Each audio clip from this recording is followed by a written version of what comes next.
لايك، اهلا وسهلا بحضراتكم فيديو جديد قناه كروات كروي، ومعاكم امجد قناه كروات كروي. يا ريت نعمل لايك سبسكرايب للفيديو. معانا فيديو مش طويل ان شاء الله، في يعني حدود 7 أو 8 اخبار مهمين. لايك سبسكرايب للفيديو عشان يعمل انتشار على محركات البحث وعلى اليوتيوب وكده، تعمل له اقتراحات يعني. يا ريت لايك سبسكرايب. امجد كروات كروي. طيب نبدا على طول. العناوين: صفقات معلقه في الزمالك بالاسماء والاسباب. هذه ميزة جون إدوار في دعم ميزانية نادي الزمالك. إعلامي إماراتي يفجر قنبلة كبيرة عن صفقات قوية للزمالك. وشركة كرة بدعم عربي. شوقي والنحاس رايح جاي، القادم أسوأ بسبب إمام عاشور وادعاء المظلومية وادعاء المثالية. منافس الأهلي وتاريخه. طيب أخبارنا نبدأ كده. صفقات معلقة بسبب السيولة المادية وبسبب تواضع الإدارة وليس التخطيط. تخطيط قطع أشواط كبيرة وجاء رأي فجأة في تخبط شوية. أنا يعني المفروض نبقى ماشيين بخطوة واحدة، إن أنا هعلن الصفقات لما يجي المدرب. هتلحق إمتى تجيب المدرب، وتلحق إمتى المدرب يشوف اللعيبة ويوافق عليهم يعني، وهيكونوا موجودين ولا حد خدهم يعني. حاجة يعني بصراحة قرار غير سليم. انت لو عملت كده كان جبت المدرب بدري يعني كان المدرب يجي بدري وماشي، هات الصفقات ماشي رد على المدرب، بس انت لسه ما جبتش المدرب والقيد جرب يعني. حاجه يعني قرار معلش يعني غير موفق من الاداره او لجنه التخطيط عامه. الصفقات المعلقه ممكن تضمن منها مثلا هو ما تقلقش منه طارق حامد، لكن حامد حمدان معلق، مفيش مقدم تعاقد، مفيش حسم. الصفقة معلقة في مفاوضات لكن لم يتم الحسم. محمد شريف يعود للصورة وسط انقسام الجمهور 60% وأكتر شايفين ان اللاعب ارقامه سيئة في الفترة الأخيرة وليست إضافة للزمالك. أنا شايف انه لاعب كويس ويجي منه، ولاعيب عندي مهارة ورشيق وعندي خبرات وأرقامه كانت كويسة، فمجرد يعود لمستواه. هو عندي موهبة التهديف، حس تهديفي، لكن هو موجود في الصورة عامة. آدم الكايد نفس الكلام. آدم الكايد الزمالك قضى معاه شوط. الزمالك عمل حاجة كويسة في لجنة التخطيط، بيحرص على تعاقد مع لعيبة بتلعب في أكثر من مركز لحل أزمات وتوفير عدد الصفقات، أو لو في غيابات يبقى عندك لعيب بيلعب في مركزين أو 3. آدم كايد بيلعب في مركزين، لعيب مهاري وفلسطيني ولعيب مكسب للزمالك لو تمت صفقة.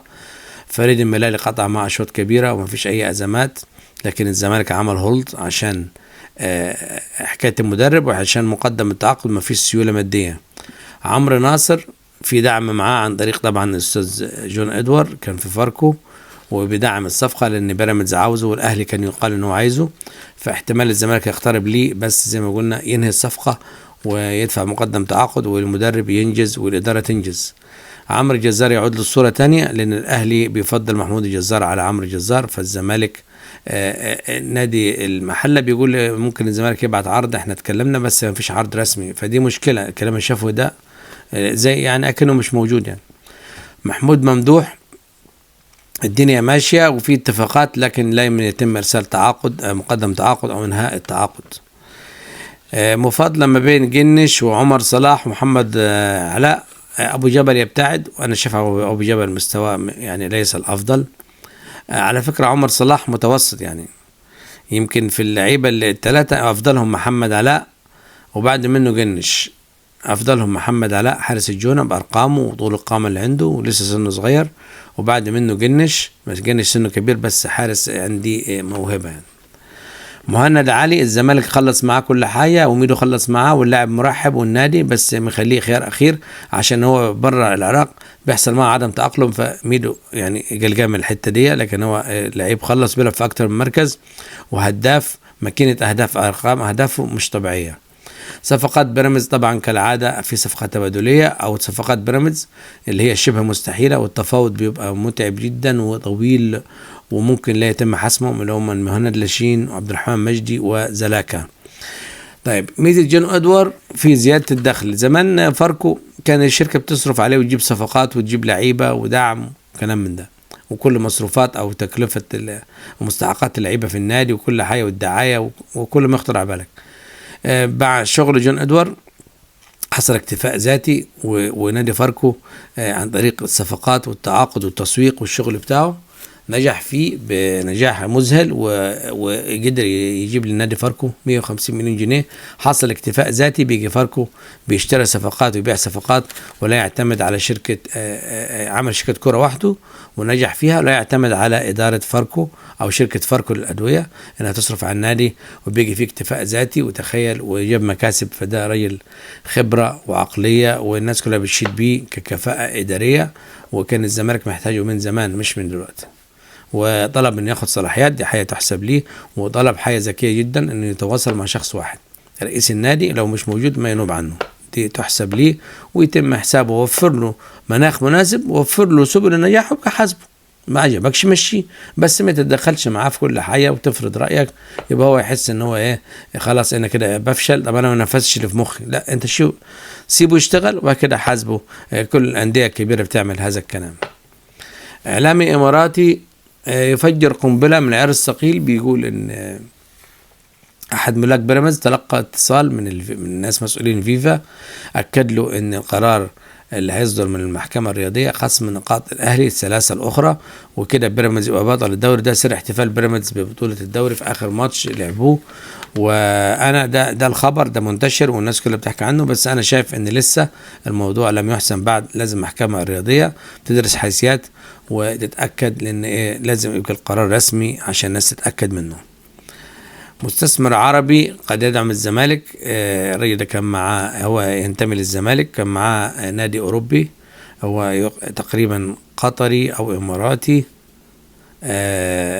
الراجل ده بيقول إن هو الناس بتقول هيعمل شركة مع الزمالك، يعمل شراكة، هيدعم الزمالك بصفقتين سوبر، عقد رعاية 4 سنوات، وهيجيب رعاة، وهيشارك في الدعاية، وهيعمل هيكلة لقناة الزمالك ومنظومة الإعلامية، وهتبقى في شغل صفقات وشراكة عربية بين الزمالك وبين هذا المستثمر.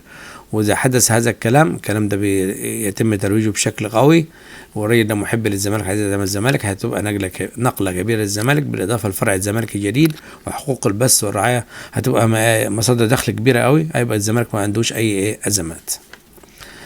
شوقي والنحاس رايح جاي. محمد شوقي يعود لمنصبه نائب مدير رياضي للكابتن محمد رمضان. عماد النحاس يعمل في الجهاز الإداري الجديد بقيادة ريفيرو.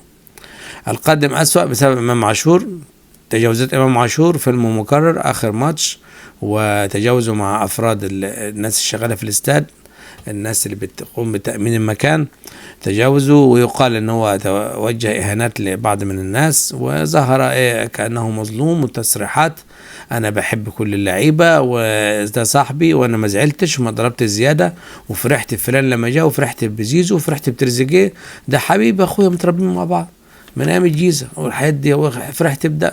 وهو الاخبار كلها جايه من النادي الاهلي، من ناس صحفيين بيغطوا الاهلي ويوتيوبر اهلاويه بازمات امام عاشور، اللي هي يمكن في الموسم ده بس يمكن في 6-7 ازمات مع اللعيبه ومع الاداره ومع كابتن الفريق ومع اكتر من واحد، وبيدعي المثاليه. انت لسه من بلاد المحجوبه، بالعكس انت ممكن يكون رقم 1، عملت رقم قياسي. كابتن امام عاشور ما شاء الله رقم قياسي في الازمات اللي حصلت معاه هذا الموسم والموسم اللي فات، برغم ان هو عامل موسم ممتاز كأداء فني، وساعد الأهلي في التفوق في النقاط، صنع أهداف وأداء يعني بدأ يفوق. لكن الموسم اللي فات كان سيء جدا، لكن الموسم ده عمل موسم تمام، لكن الالتزام غير موجود بالمرة. وإن لم يتم عقاب إمام عاشور بعد ما دفع حكم بيراميدز، بعد ما دفع مدير فني بتاع بيراميدز، وبعد كده الحكم شده من فلنا قبل كده الموسم ده، وكمان موضوع الأخير ده، وإنما يتم حسابه في القادم أسوأ والتجاوز سيزيد، ويكون مسؤول عن ذلك منظومة الكورة التي تنظر للون الفانيلا. قبل كده شيكابالا دخل ابنه وخد عقاب خيالي وغرامة مش طبيعية. وكمان الحكم لما الحركة اللي عملها وسام أبو علي احتفل مع الجمهور تقريبا، كان يعني حاجة كده يعني ممكن ياخد عليها انذار، ما ادوش انذار. نفس الحكم ادى انذار لامام عاشور لما كان بيلعب في الزمالك، لكن دلوقتي بيلعب في نادي تاني ما يقدرش يديله اي انذار، والا مش هيشوف الكوره الحكم ده ويقعد في البيت او يروح يحكم في اقاصي الصعيد. منافس الاهلي فاز على برشلونه، طبعا فريق انتر ميامي فاز على برشلونه بلقاء مجموع لقاءين 7-6.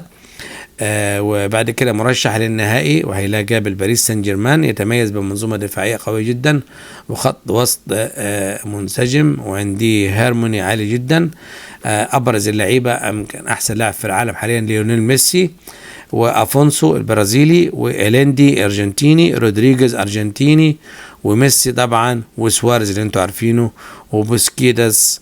وعندي طبعا دفاع غير عادي. هيكون لقاءات قوية مع الأهلي في أمام هذه الفرق التي تنفذ الكرة ومنظومات الرياضية تنفذ الاحترافية وتنفذ القوانين وتلتزم بالقوانين مهما كان اسم اللاعب ومهما كان لون التيشيرت بتاعه ولا اسم النادي بتاعه. دي كانت كل أخبارنا. كان معاكم أمجد كرة إلى اللقاء. تحياتنا لكم. لايك سبسكرايب، ودايما أسعد بيكم. ما ننساش لايك سبسكرايب. تحياتنا لكم.